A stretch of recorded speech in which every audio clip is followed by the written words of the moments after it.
নমস্কাৰ। ভৰ দুপৰীয়াৰ এই সময়খিনিত মই মোৰ সকলো বন্ধু-বান্ধৱীকে স্বাগতম জনাইছোঁ। আশা কৰোঁ সকলোৱে যাতে ভালেই কুশলে আছে। ভৰ দুপৰীয়াৰ প্ৰতিটো খণ্ডত মই আপোনালোকক এটি কাহিনী শুনাম।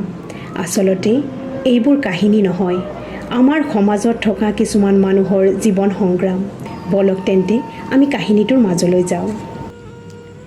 প্ৰেমত মতলীয়া মাতৃয়ে নিজৰ প্ৰেমিকক পাবৰ বাবে অন্ধবিশ্বাসৰ বলি হৈ যি ঘটনা কৰিলে শুনিলে সকলোৰে বুকু কঁপি উঠিব। মহাৰাষ্ট্ৰৰ নাছিক বুলি ঠাইডোখৰৰ এটা মধ্যবিত্ত পৰিয়াল। পৰিয়ালটোত ৰশ্মিকা নামৰ প্ৰায় ৩৫-৪০ বছৰীয়া এগৰাকী মহিলা, ৰশ্মিকাৰ গিৰিয়েক আৰু দুটি সন্তান। ৰশ্মিকাৰ ভায়েক নাছিল, গতিকে মাকজনী আৰু একমাত্ৰ ভনীয়েকজনীও সিহঁতৰ লগতে আছিল। ৰশ্মিকাৰ গিৰিয়েকে চৰকাৰী চাকৰি কৰিছিল আৰু তাই নিজেও এটা প্ৰাইভেট চাকৰি কৰিছিল। ল'ৰা-ছোৱালী দুটাক আইতাকেই চোৱা-চিতা কৰে। এটা সুখী মিডিল ক্লাছ ফেমিলি। ৰশ্মিকাৰ ভনীয়েকজনী অলপ চঞ্চল আছিল। ডেকা ল'ৰাৰ লগত ঘূৰা-ফুৰা অলপ বেছি। আজি যদি এজনৰ লগত, কাইলৈ আন এজনৰ লগত। তাইৰ এই স্বভাৱটোৰ বাবে মাক আৰু বায়েকেও তাইক গালি দিছিল। মাকেতো প্ৰায়েই কৈ থাকে, যদি বিয়া হ'বৰ মন আছে, কোনোবা এজন ভাল ল'ৰা চাই বিয়াত বহ। বায়েকেও একে কথাকে কয়। তাই এদিন এজন ল'ৰাক ঘৰলৈ লৈ আহিল আৰু সকলোকে চিনাকি কৰাই দিলে যে আমি দুয়ো মন্দিৰত বিয়া পাতি আহিলোঁ। এতিয়া একেলগে থাকিম ভাড়া ৰুম এটা লৈ। ৰশ্মিকা আৰু মাকে পেটে পেটে ভালেই পালে, কাৰণ তাই এতিয়া আৰু বেছি ঘূৰি ফুৰিব নোৱাৰে। ভনীয়েকে বিয়া হোৱা ল'ৰাজন দেখাই দৰ্শনে বহুত ভাল আছিল। বিয়াৰ ২ বছৰ পাছত সিহঁতৰ এটা ল'ৰা সন্তান জন্ম পালে। কিন্তু দুয়ো হাজবেণ্ড-ৱাইফৰ মাজত ইমানেই কাজিয়া হয়, ৰশ্মিকাই প্ৰায়ে সিহঁতৰ ঘৰলৈ কাজিয়া ভাঙিবলৈ যাব লাগে। কিবা এটা হ'লে দুয়ো ৰশ্মিকাকে কয়। সিহঁতক বুজাই পৰাইও লাভ নাই। দুয়োৰো মাজত অলপো মিল নাই। সিহঁতৰ মতিগতি ভাল নহয় বাবে ৰশ্মিকাই ল'ৰাটোক নিজৰ ঘৰলৈ লৈ আহিল। ইয়াত ৰশ্মিকাৰ ল'ৰা-ছোৱালী দুটাৰ লগত কণমানি ল'ৰাটো একেলগে থাকিবলৈ ল'লে। তিনিওটা ল'ৰা-ছোৱালীকে আইতাকে চোৱা-চিতা কৰে। ইফালে ল'ৰাটোৰ খবৰ ল'বলৈ ভনী জোৱায়েক প্ৰায়ে ৰশ্মিকাৰ ঘৰলৈ আহে। এনেকৈ আহি থাকোঁতে ৰশ্মিকা আৰু ভনী জোৱায়েকৰ মাজত কেতিয়া প্ৰেমৰ সম্পৰ্ক গঢ় লৈ উঠিলে কোনেও গমেই নাপালে। ভনীয়েক আৰু ভনী জোৱায়েকৰ মাজত কাজিয়াৰ সুযোগ লৈ আৰু ল'ৰা-ছোৱালী কেইটাক মাকৰ হাতত গতাই থৈ ৰশ্মিকা আৰু ভনী জোৱায়েক দুয়ো ক'ত যে ঘূৰি ফুৰে তাৰ হিচাপ নাই।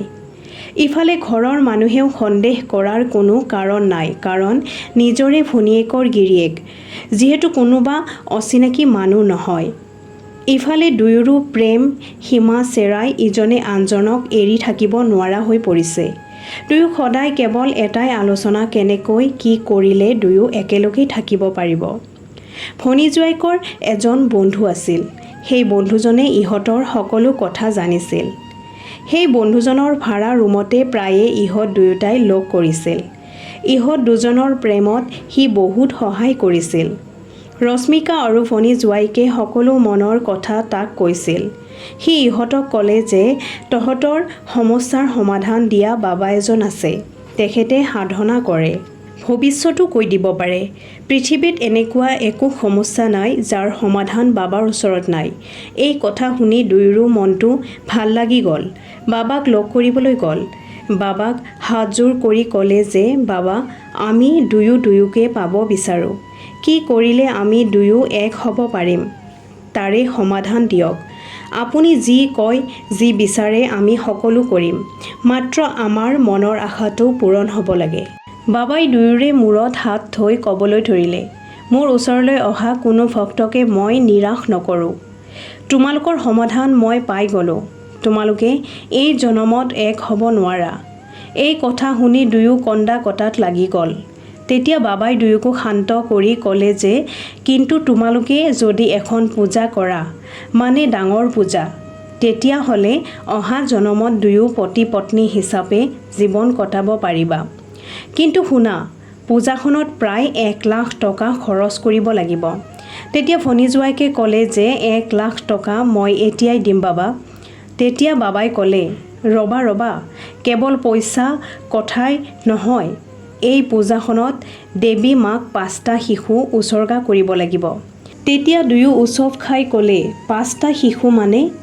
বাবাই ক'লে মই এটা সময় নিৰ্ধাৰিত কৰি দিম, সেই সময়খিনিৰ ভিতৰত 5টা শিশুক হত্যা কৰি দেৱী মাৰ নামত উছৰ্গা কৰিব লাগিব। তাৰ পিছত তোমালোক দুজনেও একেটা সময়ত আত্মহত্যা কৰিব লাগিব। তেতিয়া তোমালোকক লগ হোৱাত আৰু কোনেও ৰখাব নোৱাৰে। এই কথা শুনি দুয়ো চিন্তাত পৰিল। পইচাটো বাৰু হৈ যাব, কিন্তু শিশু 5টা ক'ত পাম? তাৰ পাছত দুয়ো দিনে ৰাতি তাকে ভাবিবলৈ ধৰিলে। দুয়োৰো মনত শান্তি নাই। ইফালে সময়বোৰো পাৰ হৈ আছে। দুয়ো আলোচনা কৰি সিদ্ধান্ত ল'লে যে সিহঁতে নিজৰ 3টা ল'ৰা ছোৱালীক মাৰিব, কিন্তু বাকী দুজন ক'ত পাব। তেতিয়া ৰশ্মিকাই ফণী জোঁৱায়েকক ক'লে যে আমি যিহেতু নিজৰ ল'ৰা ছোৱালীকেইটাক মাৰিব ওলাইছোঁ, গতিকে ওচৰ চুবুৰীয়াৰ 2টা শিশু মাৰাটো কি ডাঙৰ কথা। সিহঁতক যদিও হত্যা কৰিম, মাৰ নামত উছৰ্গাহে কৰিম। সিহঁতে সকলো ঠিক কৰি বাবাৰ ওচৰলৈ গ'ল। পূজাৰ নামত 1 লাখ টকাও দিলে। বাবাই সিহঁতক এখন লিষ্ট বনাই দিলে। অমাৱস্যাৰ দিনা দিনৰ 3টা 15, 4টা 15, 5টা 15, 6টা 15 আৰু 7টা 15ত পুৰাপুৰি 1 ঘণ্টাৰ মূৰে মূৰে এটা এটা শিশুক হত্যা কৰিব লাগিব। তাৰ পিছত দুয়োজনে আত্মহত্যা কৰিব লাগিব। সিহঁতেও হ'ব বুলি বাবাৰ পৰা আশীৰ্বাদ লৈ ঘৰলৈ আহিল। অমাৱস্যাৰ দিনা দিনৰ প্ৰায় 2 মান বজাত ৰশ্মিকাই 2টা কণমানিক ঘৰৰ পৰাই আমাৰ ইহঁতৰ লগত খেলিব বুলি কৈ মাতি লৈ আহিল। মাকহঁতেও হ'ব বুলি পঠাই দিলে। ঘৰলৈ আনি নিজৰ ল'ৰা ছোৱালীকেইটাৰ লগত সিহঁতকো খেলিবলৈ দিলে। গোটেই কেইজনে খেলাত ব্যস্ত হৈ গ'ল। ৰশ্মিকাই ফণী জোঁৱায়েকক ফোন কৰি ক'লে মই ৰেডি, কাম হৈ গ'লে ফোন কৰি দিম। সিও হাতত বিষৰ বটল এটা লৈ ৰেডি হৈ আছে। ইফালে ৰশ্মিকাই ঘৰৰ মেইন দুৱাৰখন ভিতৰৰ পৰা বন্ধ কৰি লৈছে। তাইৰ গিৰিয়েক তেতিয়া অফিচতে আছে। ঘৰত কেৱল মাক আছিল। তাই মাকক পুৰা হাতে ভৰি বান্ধি মুখ বন্ধ কৰি ৰুমত তলা মাৰি থ'লে। ইফালে তাই বাৰে বাৰে ঘড়ী চাই আছে, যাতে সময়ৰ অলপো ইফাল সিফাল নহয়। ঘড়ীৰ কাঁইট পুৰাপুৰি 3টা 15ত পৰাৰ লগে লগে তাই প্ৰথমতে ঘৰৰ ওচৰৰ কণমানি 2টাৰ এটাক খেলি থকাৰ পৰা আন এটা ৰুমলৈ মাতি নি চোকা চুৰিৰে ডিঙি কাটি হত্যা কৰিলে। বাকী ল'ৰা ছোৱালীকেইটা খেলাত পুৰা মগ্ন। তাই অনবৰতে কেৱল ঘড়ীটো চাই আছে, যাতে সময়ৰ অলপো ইফাল সিফাল নহয়। তাৰ 1 ঘণ্টা পাছত মানে 4টা 15ত ওচৰৰ আনটো ল'ৰাক মাতি নি তাকো হত্যা কৰিলে। তাৰ 1 ঘণ্টা পাছত ফণীয়েকৰ ল'ৰাটোক মাতি নি হত্যা কৰিলে আৰু সেই একেটা ৰুমতে গোটেই কেইটা বডি জমা কৰি ৰাখিলে। বাকী আছে তাইৰ নিজৰ ল'ৰা ছোৱালী 2টা। ইফালে ফোন কৰি ফণী জোঁৱায়েকক পুৰা খবৰ দি আছে। সিহঁতে ভাবিছে বাবাইটো পূজা কৰিয়ে আছে আমাৰ নামত। এনেতে ৰশ্মিকাৰ গিৰিয়েক অফিচৰ পৰা আহি পালে। ঘৰৰ বেল বজাই বজাই ভাগৰি পৰিল, কিন্তু কোনোৱে দুৱাৰ নুখুলে। ৰশ্মিকাক ফোনো কৰি আছে, ফোনো নধৰে। মানুহজনে ভয় খাই গ'ল, ভিতৰত কিবা অঘটন হৈছে নেকি বুলি। ইফালে ওচৰৰ সেই কণমানি 2টাৰ পৰিয়ালৰ মানুহো আহি ক'লে যে আমাৰ ল'ৰা দুজনকো আপোনাৰ ৱাইফে মাতি লৈ আহিছিল। সিহঁতেও ভয় খালে। উপায় নাপাই পুলিচত খবৰ দিলে। পুলিচ আহি পালে। পুলিচ আহি দুৱাৰ ভাঙিবলৈ যো-জা কৰোঁতে ৰশ্মিকাই ভাবিলে যদি দুৱাৰ ভাঙি পুলিচ সোমাই আহে তেতিয়াহ'লে তাইৰ কাম আধৰুৱা হৈ ৰ'ব। সেয়েহে তাই খিৰিকী এখন খুলি পুলিচক ধমকি দিলে, দুৱাৰৰ পৰা আঁতৰ হ, নহ'লে কথা বিষম হ'ব। পুলিচে ৰশ্মিকাক বুজালে যে আচলতে কি হৈ আছে ভিতৰত। 5টা ল'ৰা ছোৱালী ঠিকে আছেতো, যদি কিবা বিপদ হৈছে আমি আপোনাক সহায় কৰিম।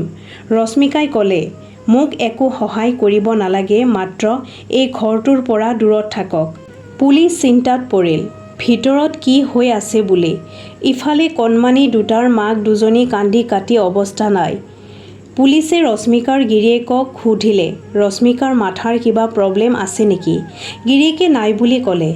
আচলতে গিৰিয়েকেও নাজানে এইবোৰ কি হৈ আছে। ইফালে ৰশ্মিকাই নিজৰ ল'ৰাটোকো হত্যা কৰিলে। বাকী আছে মাত্ৰ তাইৰ ছোৱালীজনী। ছোৱালীজনী বাকী ল'ৰা ছোৱালীকেইটাতকৈ অলপ ডাঙৰ আছিল। তাই ঘৰৰ বাহিৰত মানুহৰ হাল্লা আৰু মাকৰ আচৰণ দেখি কিবা অলপ অনুমান কৰি ঘৰটোৰ ভিতৰতে লুকাই গ'ল। ইফালে সময় হৈ অহাৰ বাবে মাকে তাইক বিচাৰি ফুৰিছে। পুলিচে ওপৰৰ পৰা আদেশ লৈ দুৱাৰখন ভাঙিবলৈ চেষ্টা কৰিছে।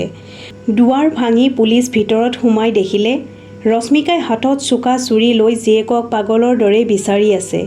পুলিচে তাইক কৰায়ত্ব কৰিলে। ছোৱালীজনীয়েও বাপেকক দেখি দৌৰি আহি সাৱটি ধৰিলে। বুঢ়ী মাকজনীক হাত ভৰি বন্ধা আৰু আন এটা ৰুমত চাৰিওটা ল'ৰা ছোৱালীৰ মৃতদেহ দেখি পুলিচ আচৰিত হৈ পৰিল। তাইক থানালৈ লৈ গ'ল। তাত সোধা পোছা কৰাত তাই কথাবোৰ ক'লে। পুলিচে ভনীজোৱাইকক বিচাৰি গৈ দেখে যে সি ইতিমধ্যে ৰশ্মিকাৰ ফোন নহাৰ বাবে বাবাজীয়ে নিৰ্ধাৰণ কৰি দিয়া সময়ত বিষ পান কৰি আত্মহত্যা কৰিছে। পুলিচে এইবাৰ বাবাজীক বিচাৰি গ'ল। বহুত বিচাৰি কোনোমতে কৰায়ত্ব কৰিলে। ৰশ্মিকা আৰু বাবাজী এতিয়া জেলত জীৱন কটাই আছে। ৰশ্মিকাৰ দৰে মহিলা নাৰীৰ নামত কলংক। তাই নে এগৰাকী ভাল সন্তান, নে এগৰাকী ভাল পত্নী, নে এগৰাকী ভাল মাতৃ। অবৈধ প্ৰেমিকৰ বাবে নিজৰ ইমান সুন্দৰ সংসাৰ এখন ধ্বংস কৰি পেলালে। আনহাতে বাবায়ো ধৰ্মৰ নাম লৈ কেইটামান টকাৰ লোভত মানুহক বিপথে লৈ গৈ আছে।